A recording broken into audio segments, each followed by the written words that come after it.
எந்த லக்கினக்காரங்களுக்கு எந்த குணம் மூலமாக நன்மை அடையும்.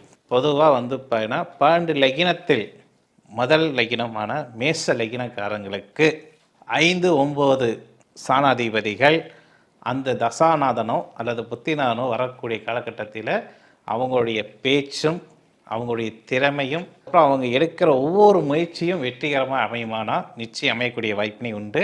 5ஆம் பாவம் என்பது மேச ராசிக்காரங்களுக்கு பார்த்தீங்கன்னா சூரியனுடைய தசாநாதன் காலகட்டத்தில் அவங்களுக்கு நல்ல ஒரு குண அதிசயங்கள் நல்லபடியாக வருமானா வரும்.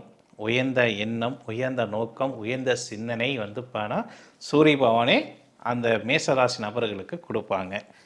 9ஆம் பாவம் சொல்லக்கூடியது குரு. அப்போ அந்த குருவோடைய தசாநாதன் அல்லது புத்திநாதன் வரக்கூடிய காலகட்டத்தில் அவங்களுக்கு சிறப்புகள் பார்த்தீங்கன்னா மிகப்பெரிய சிறப்புகள் யார் மூலிமா வரும்? தந்தை மூலமாக வரும், தந்தை உறவுகள் மூலமாக வரும்.